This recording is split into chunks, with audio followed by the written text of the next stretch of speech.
And we have Love Bet. Love Bet. Let me get this out of here. Can you, a programmer, can you get this thing that says recorded by the participant out of here? If I worked for Zoom, yes. You're right. You can always hack, you know. Can't always hack. Okay, if one hires craftsmen and they retract, they are at a disadvantage. If the hirer retracts, he is at a disadvantage. Whoever deviates is at a disadvantage, and whoever retracts is at a disadvantage. If if one rents a donkey to drive it on the mountain and he drives it in the valley, or in the valley and he drives it on the mountain, even if this is 10 mil and this is 10 mil, and he dies, he's liable. If one rents a donkey to drive it on the mountain and he drives it in the valley, if he slips, he is exempt. But if he dies from the heat, he is liable.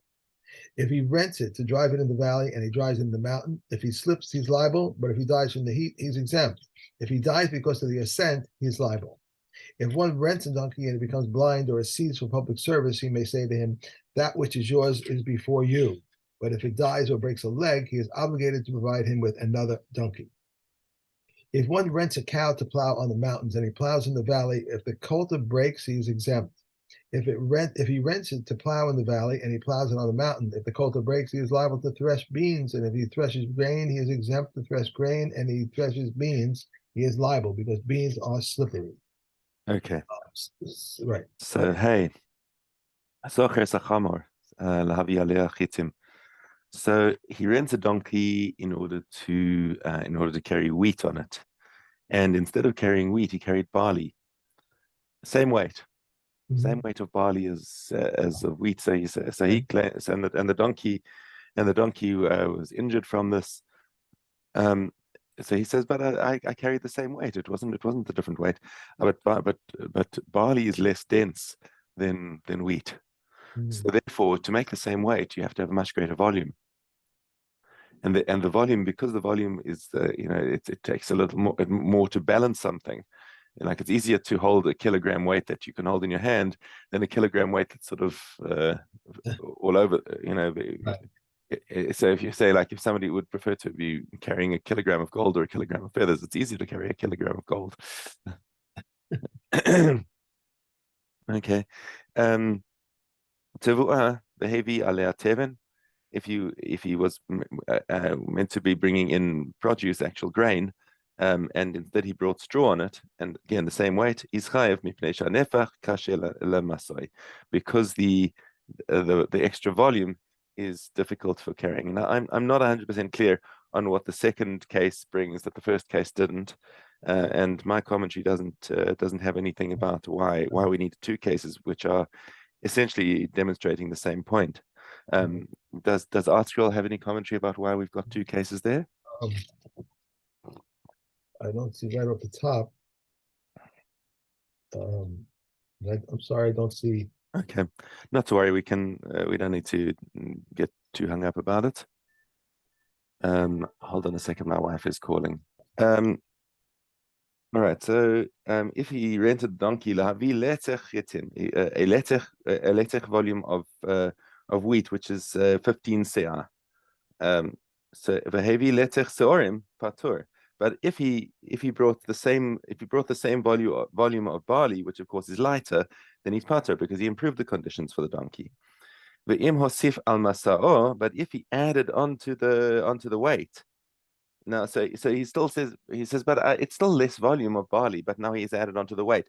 So if in other words, if he exceeds either the volume or the weight that he agreed to with the owner, then he's going to be chayav for any damages to the donkey. And how much does he add to the weight to be chayav? It's not like going to be one barley corn of weight. There's got to be a significant excess before he's actually chayav for the damage. One se'ah of produce to a camel, or 3 kav of produce on a donkey above the agreed maximum is enough to make him chayav for any damages. Okay. All right. There's a thing here while we were gone. I found it from the Tiferes as Israel, which really basically says what you said. It suggests that the Mishnah gives the additional example regarding the straw to teach us that although straw is very bulky, if the renter brought it instead of the grain, he had stipulated he is liable only if he loads enough straw on the animal so that the weight of the straw equals the weight of the stipulated grain. That's basically what you said, though. Okay. Okay. Cool. All right. Vav, kol ha'umanim shomrei sachar hen. All craftsmen or repair dudes are considered a shomer sachar. So when you take a guy takes his cell phone into the cell phone repair the repair place. So it's being fixed, and at this point the guy who's repairing the cell phone is now a shomer sachar, which means that he's going to be liable for Geneva and Aveda as well. Okay. Why is he a shomer sachar? Because not because he's being paid for the work. The work he's being paid for. That's not the issue. It's like he's looking after it because he's getting a benefit from the phone that he can hold it as collateral. If the customer comes and says, "Hey, I don't want to pay this," the guy says, "Well, I'm not giving back your phone until you pay it." So therefore, he's got the benefit of holding onto the phone until the person pays to make it collateral. That makes him a shomer sachar. Okay. Tol es shalach v'hevi maos. So if the repair guy says, okay, it's fixed, come and pick it up and pay me whenever, and the guy says, oh, I don't have money. Okay, so you'll pay me when you'll pay me. So then at that point, even though he's still holding on to the phone, he's already said that he's not going to be holding on to it as collateral. He's just saying, come and pick it up. So now he becomes a shomer chinam. Okay, which means that if it's stolen or lost, it's not through negligence, then the craftsman is going to be pater. Okay, shmor v'li v'shmor lach. If you have two people who are doing a deal for each other, so like let's say they're two guys with backpacks, carrying their tefillin, and in the airport, and they want to go into the bathroom, and the guy says, listen, look after my tefillin for me for a minute while I go to the bathroom, and then I'll look after it for you when you go to the bathroom.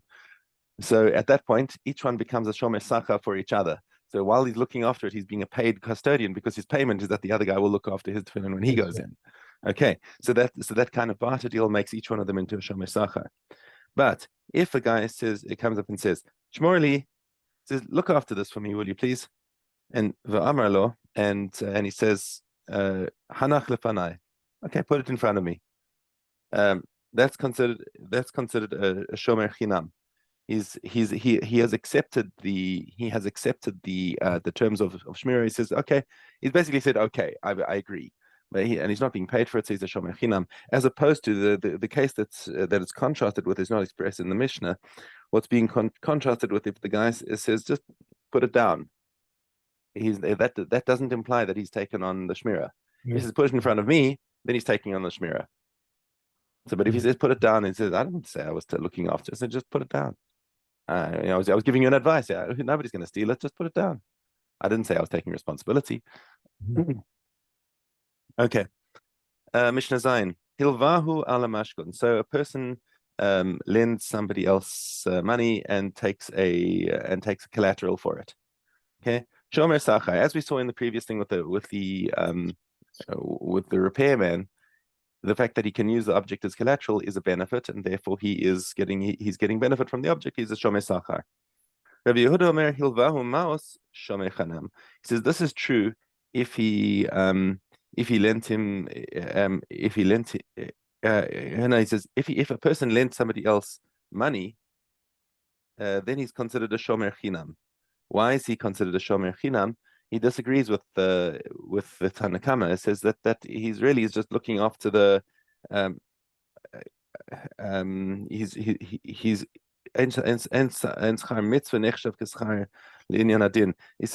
it's considered a schar mitzvah. Why is it a schar mitzvah? Because what he's getting is he's getting the benefit of lending money to a poor person.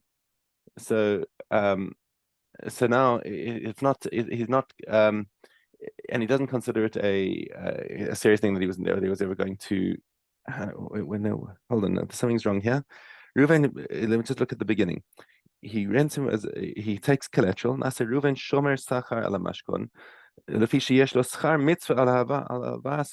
he says, oh, says the Tanna Kama, the reason is because because of the schar mitzvah, not because of the benefit of holding the mashkon. So he says because he's getting schar mitzvah, says Tanna Kama, that's why he's getting a benefit from this loan.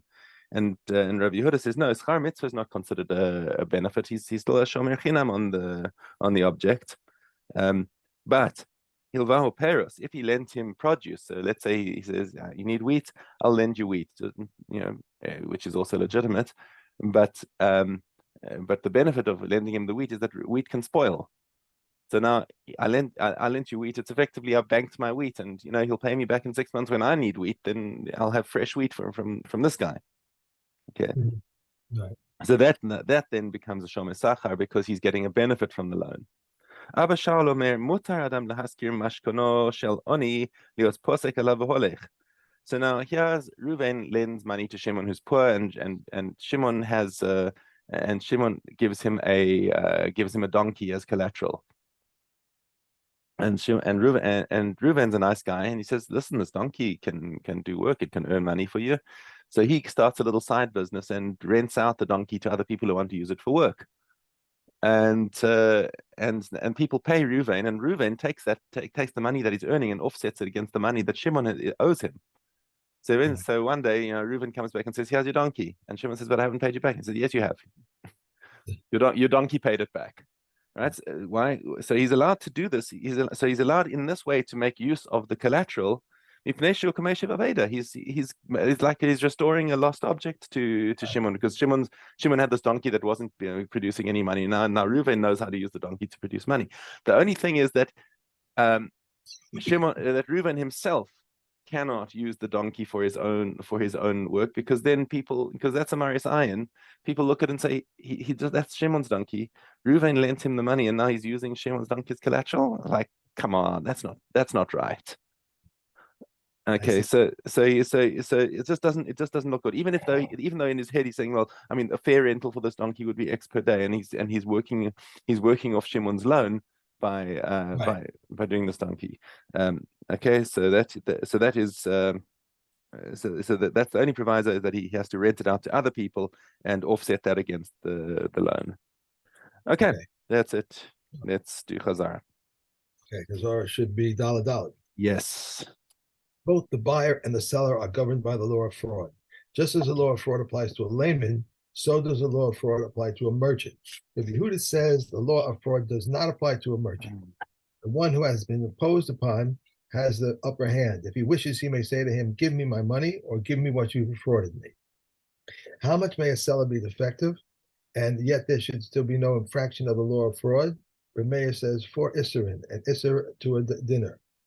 Reb Yehuda says 4 pidonos, and pidonion to a dinner. If however, should accept it from him even after 12. No, right? Did I skip a page? Yes, I did. Reb Shimon says 8 pidonios, 2 pidonos to a dinner. Until when may one return it? In big cities until he can show it to a money changer, in villages until the Eid of Shabbos. If he recognizes it, however, he should accept it from him even after 12 months. But he has only resentment against him. He may give it to him for the second tithe, and he may not fear, for it is only out of evil disposition that one refuses this coin. Okay. Bava Kama Dalet Gimel.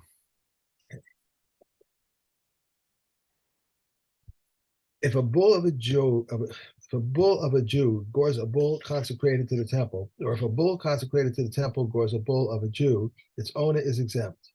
In Shmos it says another's bull, but not a bull consecrated to the temple. If a bull of a Jew gores a bull of a Gentile, the Jew is exempt. But if a bull of a Gentile gores a bull of a Jew, whether it be a Tom or a Muad, the Gentile pays the full damages. I can see arguments taking place over this. I'm the Jew, and Gored, my bull gored yours, and the opposite way. I can see Yeah, the opposite things taking place. as we saw, there was a penalty that they put on the non-Jews who were not being Right. careful with their animals. Dalit. If a bull of a person of sound mind gores the bull of a deaf mute, a mentally deranged person, or a minor, its owner is liable. But if the bull of a deaf mute or mentally deranged person or a minor gores the bull of a person of sound mind, its owner is exempt. The bull of a deaf mute, a mentally deranged person, or a minor or a minor gores. The court appoints them as administrators, and they forewarn them in the presence of the administrator. If the deaf mute gains his senses, the mentally deranged person becomes sane, or the minor becomes of age, the bull reverts to its status of a tom. And this is Reb Meir's view, and Reb Yossi says it remains in its present state. A bull from the arena is not liable to death, as it is said, a bull gores, but not that it should be made to gore. If a bull gores a man and he dies, if the bull is a muad, his owner pays ransom. If a tom, he is exempt from ransom. Both are liable to death. The same applies to a male child, and the same applies to a female child. If it gores a male slave or a female slave, its owner pays 30 selim, whether it was worth a mana or whether it was worth no more than one dinar. Okay.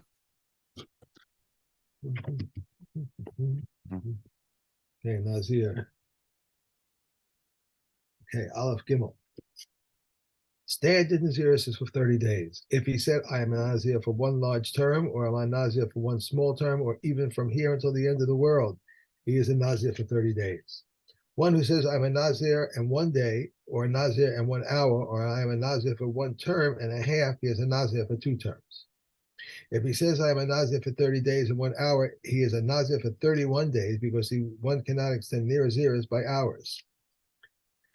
If so he says, I am a Nazir as much as the hair on my head, or as the dust on the earth, or the sand of the sea, he is a Nazir forever. And he shaves his head once every 30 days.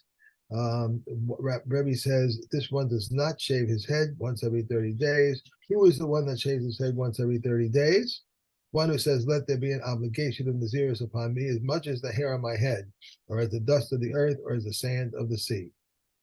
If one says I'm a Nazir, I am a Nazir, a house full. I'm sorry. If one says I am a Nazir, a house full or a box full, we examine him. If he says I declared one big large Naziris, he is a Nazir for 30 days. But if he says I declared an unspecified Naziris, we regard the box as if it were filled with mustard seeds, and he is a Nazir all his days. Okay. Pesachim.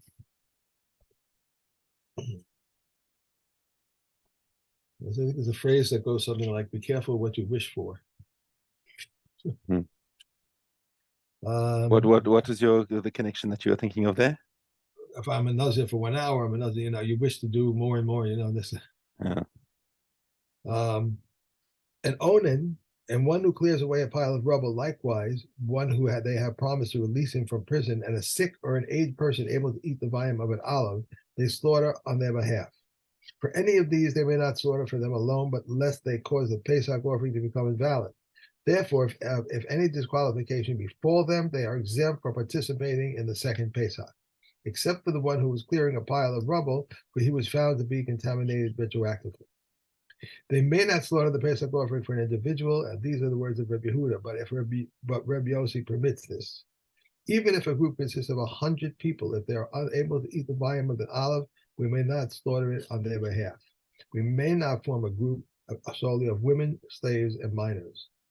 An onan immerses himself and eats his Pesach offering in the evening, but may not eat other offerings. One who hears about the death of his relative, or one who has arranged for bones of a close relative to be gathered on his behalf, immerses himself and eats of offerings. The proselyte has been converted on the eve of Pesach, and Reb Shammai says he immerses himself and eats of his Pesach offering in the evening. Beis Hillel says one who separates himself from an uncircumcised state is like one who separates himself from the grave. Right. Sharon.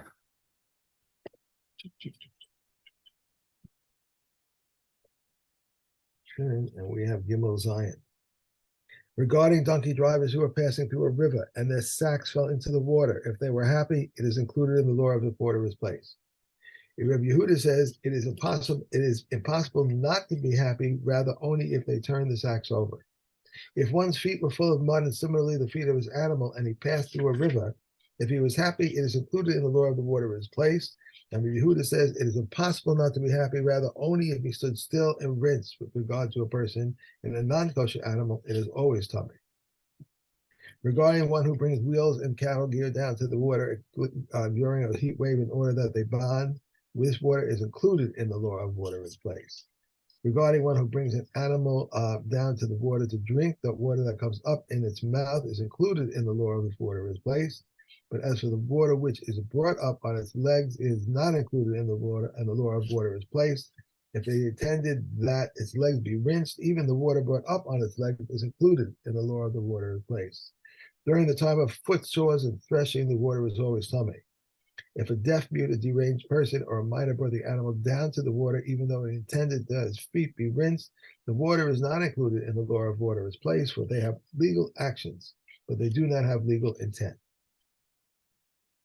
Regarding one who bent down to drink, the water that comes up into his mouth and mustache is included in the law of water of his place. But as for the water on his nose and his head and his beard, it is not included in the law of water of his place. But if he put it beneath a pipe, the water is not included in the law of water if water is placed. Okay. And the last we have. There's still more in that Mishnah. Was there one more? I left one out. Well, no, you just didn't finish that Mishnah. Did you do Rabbi Shimon ben Elazar at the end of Mishnah Aleph? I skipped the page. I'm sorry. I skipped the page, I think. I did skip a page. Regarding one who fills a barrel with water, the water that comes up on its outside and on the rope that is coiled around its neck and the rope that is for its needs, this water is included in the law of water of its place. How much is it for its needs? Rabbi Shimon ben Elazar says a tefa. If you put it beneath a pipe, the water is not included in the law of water of its place. Okay. And Arachin.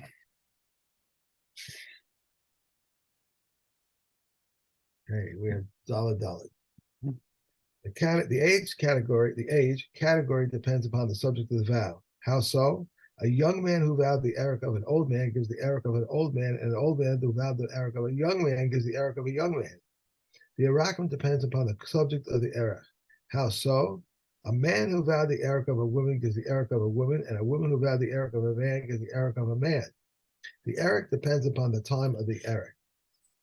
How so? If he vowed someone's erik when he was less than 5 years age, and he then became older than 5, or less than 20 years of age, and then he became older than 20, he gives according to the time of the erik. The 30th day is judged as below this age, and the 5th year and the 20th year are judged as below this age, as it is said, and if from 60 years of age and up, if a male. We derive all of them from the 60th year, just as the 60th year is judged as below this age, so too the 5th year and the 12th year are judged as below this age. Is this indeed so?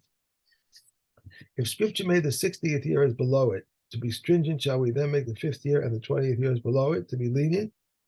To teach us this, it is said, years for Gezerah Sheva, and just as the years mentioned in regard to the 60th year are judged as below it, so too the years mentioned in regard to the 5th year and the 20th year are judged as below it, whether to be lenient or be stringent. The Elazar says, until they are over the years by 1 month and a day. If one says, I take upon myself to give my weight, he gives his weight. If he specified silver, he is required to give silver. If he specified gold, he is required to give gold. There was an incident concerning the mother of Yeviata, who said, I take upon myself to give my daughter's weight. And she went up to Yerushalayim, and they weighed her, and she gave her weight in gold. If one says, I take upon myself to give the weight of my arm, Rabbi Yehuda says he fills a cask with water, inserts his arm up to his elbow, and if he takes donkey meat, sinews and bones, and he adds to it until it fills up. Rabbi Yossi says, now how is this possible to determine precisely flesh against flesh and bones against bones? Rather, we estimate how much the arm is likely to weigh. If one says, I take upon myself to give the value of my arm, we evaluate him to determine how much he is worth with the arm and how much he is worth without the arm. This is the stringency of vows of worth over Arachim vows. And the stringency of Arachim vows over vows of worth is in what manner? If one said, I take upon myself to give my erech, and he died, the heirs must give it. But if he said, I take upon myself to give my worth, and he died, the heirs need not give it, for the dead have no worth. If one says, I take upon myself to give the Eric of an arm or the Eric of my leg, he has said nothing. But if one says, I take upon myself to give the Eric of my head or the Eric of my liver, he must give the Eric of his entire self. This is the rule. For anything upon which one's life depends, he gives the Eric of his entire self. Okay, and that's it. And I got to run. Oh, have a great day. Okay. Thank you. You too. Have a great Bye. day. Cheers.